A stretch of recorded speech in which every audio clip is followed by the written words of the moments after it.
Perform measuring practice to measure wear on crankshaft end play, crankshaft runout and valve guide with dial indicator. নমস্কার, আমার নাম শর্ণী ব্যানার্জি।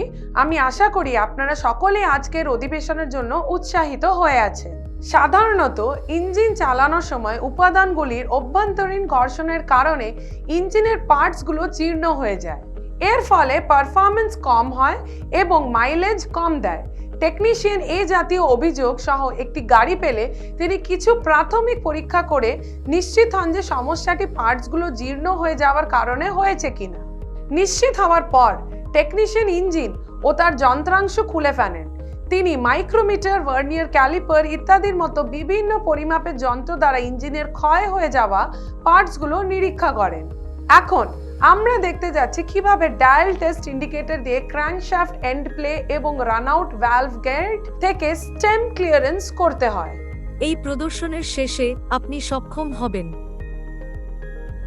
কাজের উপর dial indicator set করতে, dial ও indicator দিয়ে ক্র্যাঙ্কশ্যাফট এন্ড প্লে মাপতে,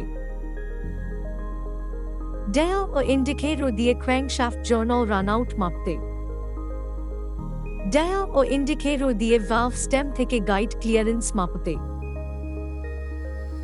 প্রয়োজনীয় সরঞ্জাম, যন্ত্র এবং খুচরো যন্ত্রাংশ: ম্যাগনেটিক বেস সহ ডায়াল ইন্ডিকেটর, সারফেস প্লেট, প্রাই বার, ভি ব্লক। প্রয়োজনীয় সরঞ্জাম এবং খুচরো যন্ত্রাংশ: সিলিন্ডার ব্লক, ক্র্যাঙ্কশ্যাফট, ভালভ। প্রয়োজনীয় উপকরণ: তৈলাক্তকরণ তেল, ব্যানিয়ান বর্জ্য। ডায়াল ও ইন্ডিকেটর দিয়ে পরিমাপ করার আগে আমাদের জানা উচিত ডায়াল ও ইন্ডিকেটর কিভাবে কাজ করে। এর দুটি প্রধান অংশ আছে, একটা হল ডায়াল টেস্ট ইন্ডিকেটর এবং অন্যটি ম্যাগনেটিক বেস। ডায়াল ইন্ডিকেটরের নিম্নলিখিত অংশগুলি রয়েছে: ডায়াল, যা 100 বিভাজনের গ্র্যাজুয়েশন রয়েছে। আরেকটি ছোট ডায়ালও দেওয়া থাকে এবং এটি ঘূর্ণনের সংখ্যা দেখায়। ধরা যাক লম্বা কাঁটাটি একটি ঘূর্ণায়ন শেষ করার পরে ছোট কাঁটাটি একটি বিভাজন দেখায়। ডায়ালে একটি ক্রিস্টাল কভার থাকে যাকে বেজাল বলা হয়, যেটা হাত দিয়ে ঘোরানো যায়। বেজাল এর ঘূর্ণন ডায়ালটিকে ঘোরায়, যা শূন্যতে সেট করতে ব্যবহার করা যেতে পারে। ডায়ালের একটি স্টেম এবং একটি প্লাঞ্জার রয়েছে। প্লাঞ্জারের যোগাযোগের পয়েন্টটি যেই অংশটি পরিমাপ করা হবে সেটাকে স্পর্শ করবে, আর বেজাল লক করার জন্য ডায়ালে একটি লক দেওয়া হয়েছে। তাছাড়া একটি plunger type dial end play এবং ক্লিয়ারেন্স পরীক্ষা করতে ব্যবহৃত হয়, এবং একটি লিভার টাইপ ডায়াল অভ্যালিটি এবং রান আউট পরিমাপ করতে ব্যবহার করা হয়। চৌম্বকীয় বেস স্ট্যান্ডটিকে যে কোনো চৌম্বকীয়ভাবে আকর্ষণ করে এমন পৃষ্ঠের সঙ্গে স্থিরভাবে আটকে রাখে। একটি অন অফ সুইচ স্ট্যান্ডটি সহজে অপসারণ এবং যথাস্থানে রাখার জন্য চুম্বকটিকে সক্ষম করে এবং অক্ষম করে। চৌম্বকীয় স্ট্যান্ডগুলির বাহুতে অনেকগুলি জয়েন্ট এবং একটি সূক্ষ্ম সমন্বয় প্রক্রিয়া রয়েছে। যন্ত্রটিকে যথাস্থানে রাখতে জয়েন্টগুলি ব্যবহার করা হয় এবং সূক্ষ্ম সমন্বয় প্রক্রিয়াটি হল যন্ত্রের অবস্থানে সুনির্দিষ্ট সামঞ্জস্য করার জন্য। এখন আমরা ডায়াল ও ইন্ডিকেটর দিয়ে ক্র্যাঙ্কশ্যাফট এন্ড প্লে এবং রান আউট এবং ভালভ গাইড ক্লিয়ারেন্স মাপাবো।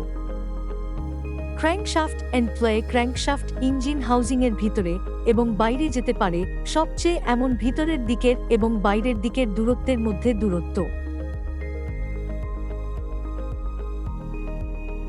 সঠিক এন্ড প্লের জন্য ক্র্যাঙ্কশ্যাফট এবং মেইন জার্নালগুলির যে কোনো একটাতে দুটো থ্রাস্ট ওয়াশার দেওয়া থাকে।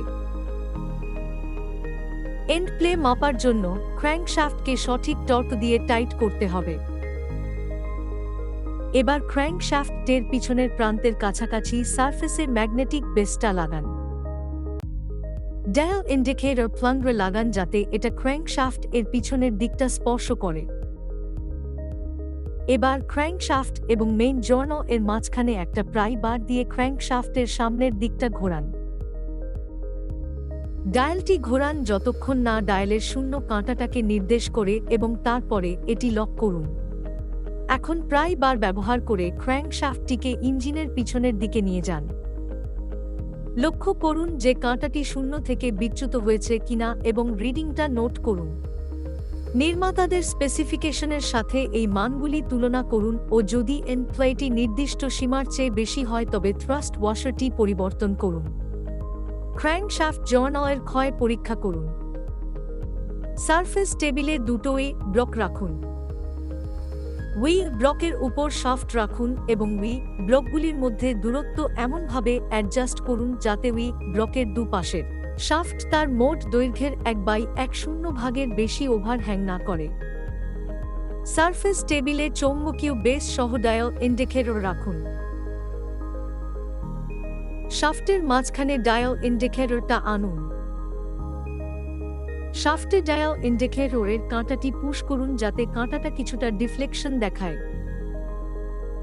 ডায়ালটি ঘুরিয়ে সূচকের কাঁটাটিকেও অবস্থানে অ্যাডজাস্ট করুন। হাত দিয়ে শাফটটি ঘোরান এবং কাঁটার বিচ্যুতিটি নোট করুন। এটি কেন্দ্রে শ্যাফটের বক্রীকরণটা দেবে।